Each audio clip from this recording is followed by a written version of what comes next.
মনসামঙ্গল 12 নম্বর পর্বে ছিল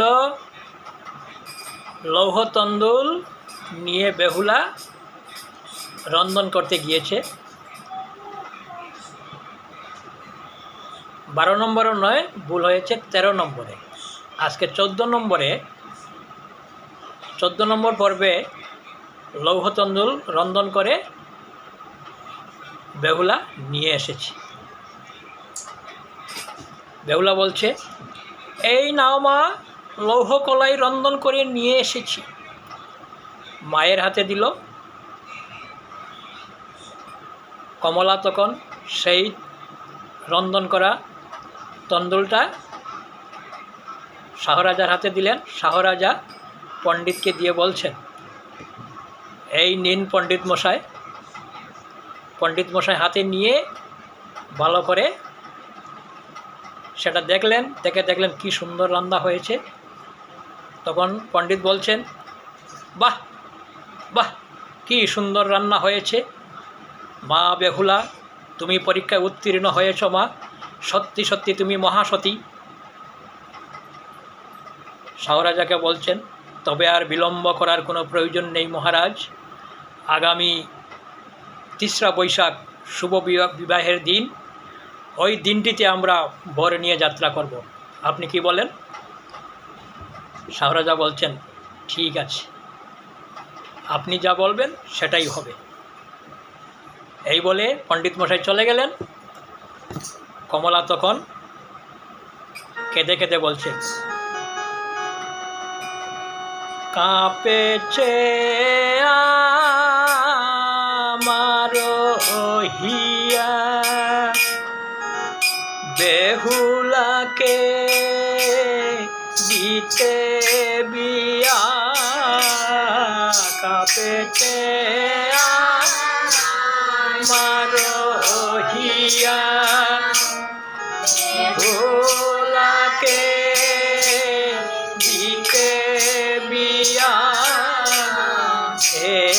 একলামা কেমনে রহিবে, হায় হায় একলামা কেমনে রহিবে।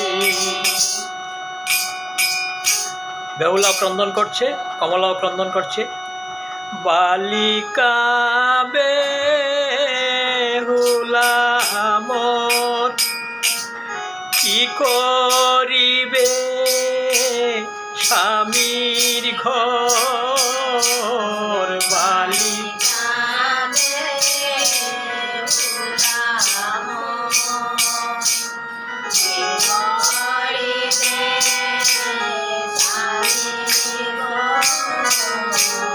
বালিকা বেহুলা মোর কি করিবে স্বামীর ঘর, সংসারের কিছুই নাহি জানে, হায় হায় সংসারের কিছুই নাহি জানে।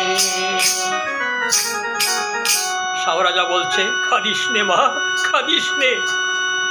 বেহুলা তখন বলছে, একবার কুলে এলো মা, বসিয়ানি রলে,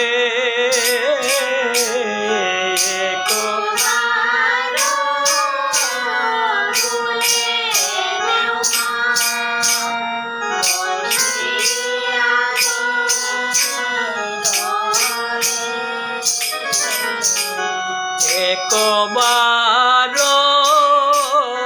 ফুলে এলো মা, বসিয়ানি রলে, জনমের মতো মাগো বসি তব